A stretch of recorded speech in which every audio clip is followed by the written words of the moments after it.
তো অঙ্কুশের আপকামিং যে মুভি মির্জা, তো সেই মুভিটার টিজার চলে এসছে। তো সেই টিজারটা দেখলাম, কেমন লাগলো টিজারটা আজকের ভিডিওতে সেটা নিয়েই কথা হবে। তার আগে চ্যানেলটিকে সাবস্ক্রাইব করবেন এবং ভিডিওটা লাইক শেয়ার করবেন। তো অঙ্কুশের এই যে মির্জা মুভিটা, তো এই মুভিটা নিয়ে প্রচণ্ড একটা হাইপ রয়েছে এবং মুভিটার প্রতি দর্শকের একটা এক্সাইটমেন্ট রয়েছে। তার সবচেয়ে বড় কারণ এই মুভিটা মানে একটা মাস মাসালা একটা কমার্শিয়াল মুভি হতে চলেছে এবং মুভিটা প্রচণ্ড অ্যাকশন প্যাক একটা মুভি হতে চলেছে, যার জন্য এই মুভিটা নিয়ে দর্শকদের মধ্যে একটা আলাদাই এক্সাইটমেন্ট রয়েছে। এই মুভিটার টিজারটা দেখার পরে আমার কিন্তু টিজারটা খুব ভালো লেগেছে এবং এই টিজারে সবথেকে বেশি যেটা আমার ভালো লেগেছে সেটা হচ্ছে কৌশিক গাঙ্গুলি। এই মুভিতে মানে কৌশিক গাঙ্গুলিকে যেভাবে মানে যেরকম তার লুকটা দিয়েছে এবং এই টিজারের মধ্যে যেটুকু কৌশিক গাঙ্গুলিকে দেখা যাচ্ছে এবং তার যে ওই যে প্রেজেন্টেশনটা মানে মারাত্মক লাগছে। এবং ডেফিনেটলি তারপরে অঙ্কুশ রয়েছে এখানে, অঙ্কুশকেও বেশ ভালো লাগছে এবং অনেক দিন পরে অঙ্কুশকে এইরকম একটা অ্যাকশান প্যাক মুভিতে দেখতে পাচ্ছি। এবং এই মুভিটা যেহেতু অঙ্কুশ নিজেই প্রডিউস করছে, তো সে মানে এই মুভিটার কোনো খামতি রাখিনি।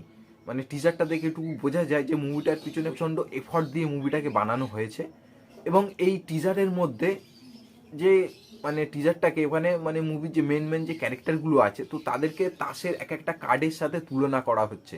তো এখানে প্রথম একজনকে দেখানো হচ্ছে, তারপরে ওয়েন্দ্রিলা রয়েছে যে এই মুভির হিরোইন, তো তাকে এখানে কুইনের সাথে তুলনা করা হচ্ছে। এবং আরও একজন অ্যাক্টার রয়েছে তো যাকে কিং মানে রাজার সাথে তুলনা করা হচ্ছে। এবং এখানে যে কৌশিক গাঙ্গুলি তাকে মানে তাসের যে সবথেকে ইম্পর্টেন্ট কার্ড টেক্কা, তো তার সাথে তুলনা করা হয়েছে। এবং সবথেকে ইন্টারেস্টিং বিষয় হচ্ছে এখানে অঙ্কুশের যে ক্যারেক্টারটা তাকে জোকারের সাথে তুলনা করা হয়েছে।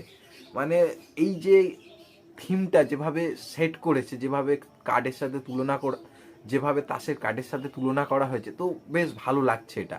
এবং এই মুভিটার নামও হতে চলেছে মির্জা পার্ট 1 জোকার, এবং মুভিটা দুটো পার্টে আসবে। এবং এই টিজারটা দেখে এই মুভিটার যে লুক অ্যান্ড ফিল সেটা বেশ প্রিমিয়াম হতে চলেছে।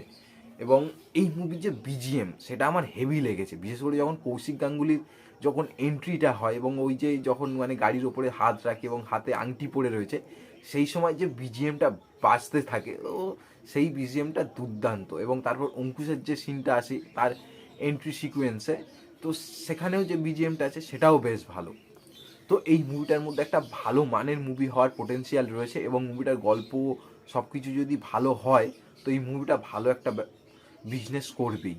এবং যেহেতু মুভিটা ঈদের সময় রিলিজ হচ্ছে এবছরই, তো ঈদের সময় একটা দর্শক আছে যারা এরকম ধরনের মুভি দেখা পছন্দ করে। এবং যেহেতু আরও একটা প্লাস পয়েন্ট হচ্ছে এই সময় জিতের যে মুভিটা আসার কথা ছিল বুমেরাং, সেটা আসছে না, সেটা বুমেরাংয়ের রিলিজ ডেট চেঞ্জ হয়ে গিয়েছে, যার জন্য মির্জার পক্ষে এই জিনিসটা খুব ভালো একটা সাইন। তো দেখাই যাক মির্জা মুভিটা কেমন কি কালেকশন করে এবং মুভিটা কেমন কি হয়। তো আপনারা যারা টিজারটা দেখেছেন আপনাদের কেমন লেগেছে কমেন্টে জানাবেন এবং ভিডিওটা লাইক শেয়ার করবেন। ধন্যবাদ।